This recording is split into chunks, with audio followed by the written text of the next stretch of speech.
One of the biggest pet peeves I have is that consumers or clients can think that every realtor is the same, in that realtors charge a commission and realtors will tend to get the exact same results regardless of which one you choose. Obviously, that's not true because when you compare realtors' performances, it typically lists to sale ratios, which provide context as to how realistic was the agent when they priced a home. And so, in essence, if they list a house for 700,000-800,000, do they get 700,000-800,000, or do they have to do price reductions before they can sell the property? And do they make a lot of concessions when they negotiate the sale of that property? Despite what consumers may think, this is something that dramatically changes with the experience, the gung ho-ness, and the confidence the agent has in the price points, but also their ability to be prepared for a negotiation, but also to prepare the sellers in their marketing and with the distribution and potential offers they're able to generate for any particular sale. Certainly, pricing, marketing, staging, all of these things can be done by any agent. How well they're done by any agent is exactly where you perceive their value.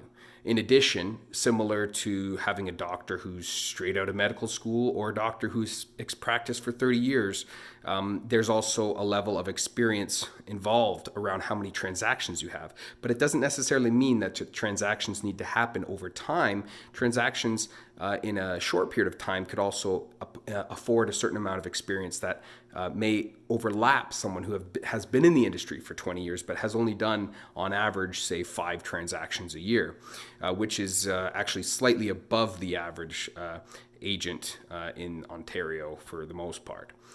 In either case, today I witnessed an absolute tragedy, not just because the sale was in my neighborhood, but because I have utmost sympathy and sorrow for the person who was duped by the sales strategy of an agent on a street near my home.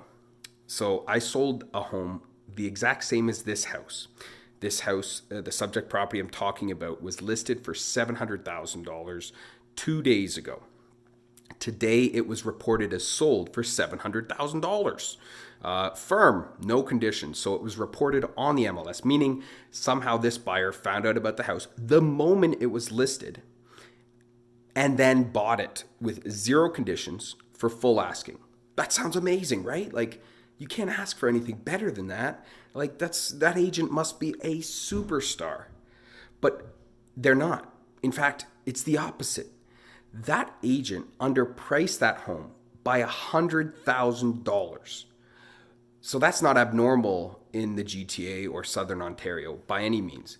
But what is abnormal is the agent underpriced this home and they didn't hold off offers and they accepted the very first offer that came to the table. But what's more is this agent accepted an offer from another agent from their very own office. Do I think that perhaps those agents spoke prior to the listing? It's very plausible. Do I think that the agents, did something nefarious? I wouldn't assume that. But what I do think could have happened is that the agent didn't understand the market as well as they should have. Because had they approached the listing with the intent on having it a low price, which is totally reasonable because you're trying to garner more showings quicker, to create multiple offers, to then push the price point up. That is a strategy that I love myself.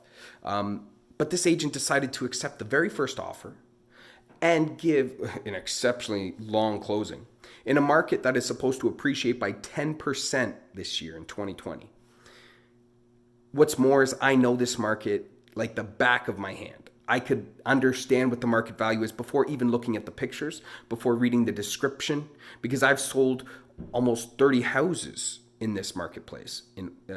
And frankly, 2 years ago, I sold the exact same model that didn't have a finished basement, which this one did. That didn't have a walkout basement, which this subject property did. Didn't have the deck that overlooked no neighbors with privacy. I sold that property for $688,000 2 years ago.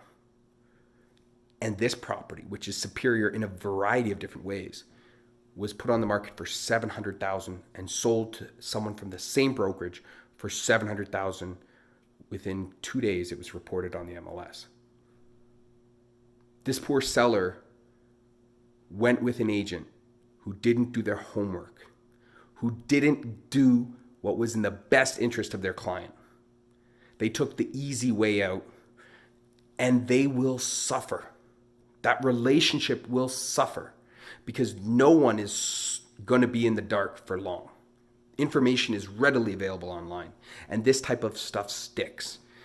And it makes me so sad to think that someone could do this to a friend who trusted them to get them the best value for their home, who trusted them to do the best job they could, and who paid them commensurate to that, afforded that trust. And I think it's malpractice if an agent doesn't do their due diligence to truly understand what market value is, to truly understand what market conditions they're entering when they put a listing on the market.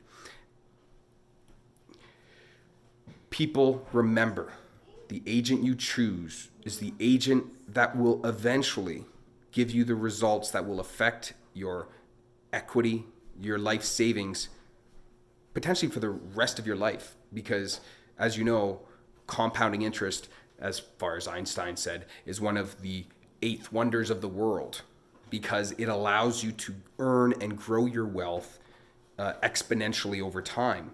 So $10,000 today, or $100,000 in this instance today, will equate to a massive amount of personal wealth well into the future. So you can understand why I am so frustrated when I see someone, not just because they didn't choose me, that's fine. I see people use different realtors all the time. I get over it. It's part of my gig. I have to. Rejection is like breathing air to me. It's every single day you get rejected by somebody. But oh man, it hurts me to see someone lose that much equity, especially because us middle class and lower class people, as far as incomes are concerned, need to stick together. We need to stop competing. Oh, you've got a nicer car, you got this, you got that. We're all in it on the same rat race, trying to get ahead in this world, trying to create equity, trying to pass something down to our children in the future. And yet it's just, it rings my bells to think that this person, this family, lost out on so much equity. And what's more, I have clients who are looking to sell in this neighborhood. And now they're asking me, what the hell is going on? How the fudge did this person think this was a good deal?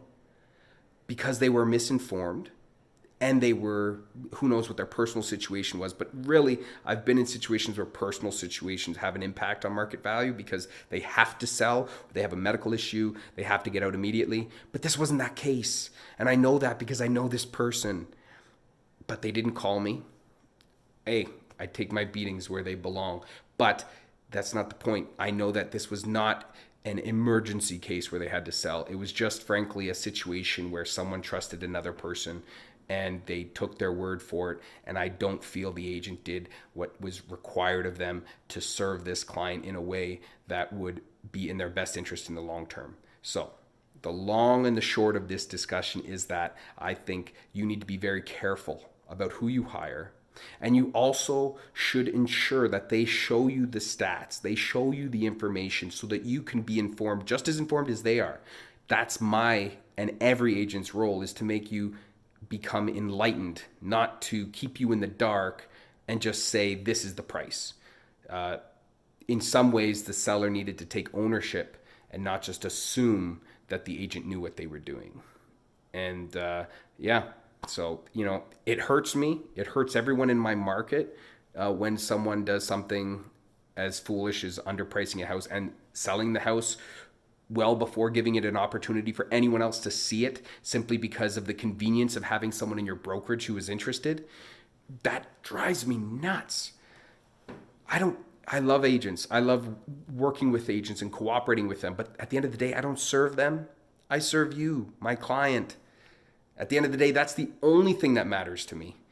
I want you to be happy. I want to do what's right by you because your family depends on it. And this person failed to do that. It was upsetting. And to be honest, it really destroyed my day because it makes us look bad. And I don't like that. I've spent so much time in this industry supporting realtors across the province by advocating for them. And when I see things like this, it tears me up inside. And it really makes me feel bad for the family who had to, who will eventually, absolutely will eventually see this year how much they missed out. So have a good night. Make sure you do your due diligence if you're selling and buying. Make sure you find the right agent and make sure you do your homework. Cheers.